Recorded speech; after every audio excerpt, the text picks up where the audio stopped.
In this video, we will review the concept of line integration, which is something that some of you may not have seen at all and others only very briefly.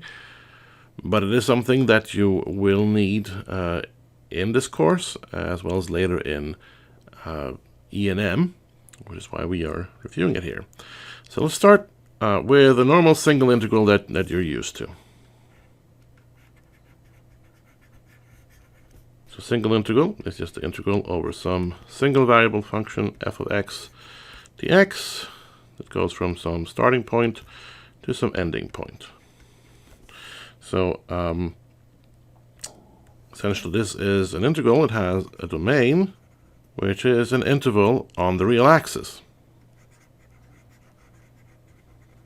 Then R stands for the real numbers. So graphically we have some starting point xa of the interval and some ending point xb of the integral, and we integrate one from the other. You might also be used to seeing this drawn as a two-dimensional plot here, where f is drawn like this.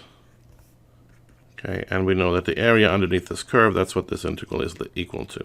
But the important part here, and what we care about for right now anyway, is the domain in green here, which is an interval. Okay. Now, you're also familiar with multiple integrals.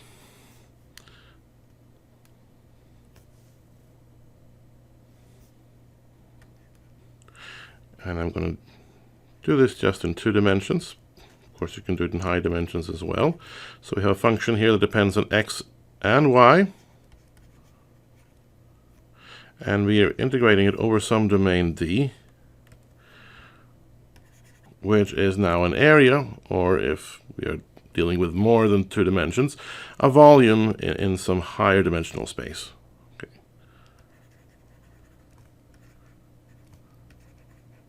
So in the case of the 2-dimensional integral like this, the domain will be just some area like this, and you'll just integrate over it. You might be used to this being a rectangle, but it doesn't have to be. So this now depicts just the domain, not the function itself. This area here is the same as this green area here is the same as this green line over there. So this is the 2 kinds of integrals that you may be most familiar with. But we also have line integrals. And those are generally written this way. Well, the multiple integral might sometimes be written with a double integral sign here, if we are doing a double integrals over 2 dimensions, and triple integrals with 3 integral signs. Line integrals will be written like this. Integral with a c, or sometimes a closed line across it, of f of x and y. Let's stay in 2 dimensions, ds. So we have a function where the domain is multivariable, but instead of integrating now over a surface area or a volume, we're integrating over a curve in this plane in this case. So we take this curve that goes from A to B, and the line integral follows this curve from A to B. ds here is the line element. It's a differential element like this. It's essentially the length of the differential displacement. So again, as opposed to the domain here being a surface area or a volume in some high dimensional space, the domain here is a curve in some high dimensional space, 2-dimensional plane here, for instance. In some ways, the line integral is something in between a single integral and a multiple integral. In the case of a single integral, the integrand is a function of just one variable. In the multiple integral case, the integrand is multivariable function. And the same thing holds true when you're working with line integrals. However, the actual integral is essentially a one-dimensional integral. You're following a line here from one point to another, which is the same way you're taking a single integral. And that differs quite a bit from the way you would take a multiple integral. And it turns out that the way we actually solve this is by mapping the line integral back onto a single integral.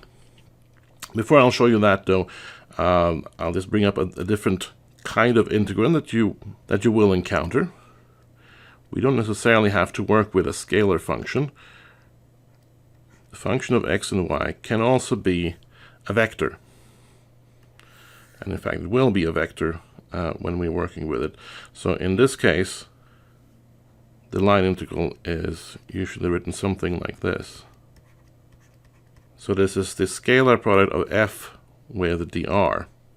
So now if we are integrating from some point A to some point B, we might have right here, we have the vector field f of x and dy, and we have dr. And what we are calculating here, what we are integrating over, is the scalar product of f with dr, that is the component of f that is in the direction of dr. So I'm going to call that f parallel, essentially. So the length here will be f parallel dr. So this is the integral of f parallel dr. Okay, so that's essentially what the line integral is. An integral over a line or along a line in some space with dimensions 2 or higher. Let's see, how do we solve this? Like I said, it is very similar to a single integral in that you're following a line from one point to another. You're essentially integrating over an interval. And what we need to find is a way to map this integral back onto the single integral case. And we do that through a parametrization.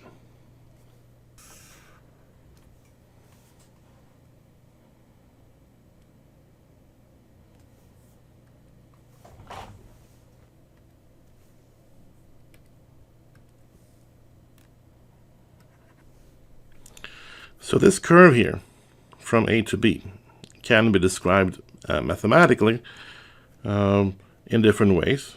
But one way you can describe it that will be useful to help solve this integral is through a parametrization. So if the curve is described by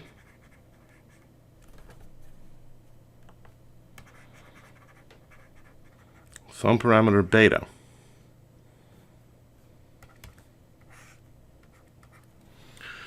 where we take beta from some initial to some final value.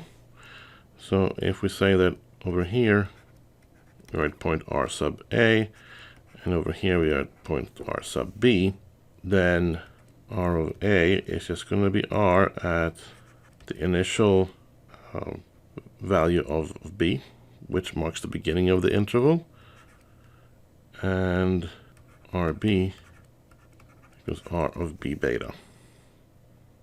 Then we need to change the integral so that instead of integrating over this line element here, ds, or the absolute value of dr, we need to integrate over beta instead, our parameter. So to do that, we'll note that we can write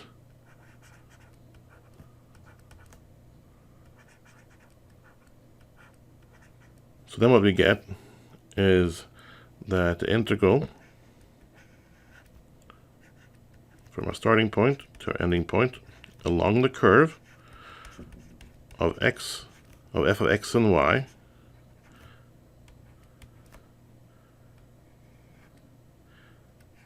is just the same as the normal single integral from beta a to beta sub b of f of x, which depends on beta, and y, which depends on beta.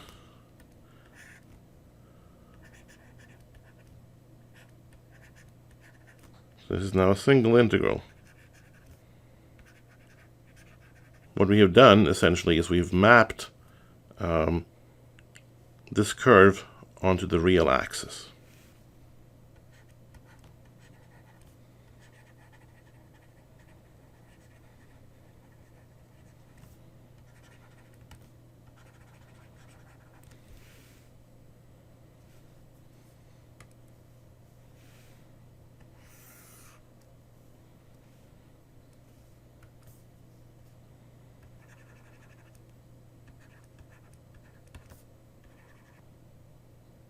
Which makes the integral much easier to solve. The same thing happens, by the way, if we have a vector-valued function that we're integrating over. If we're taking the line integral of some f, vector f, which depends on x and y, scalar dr, from point A to point B, that can be parametrized in the exact same way.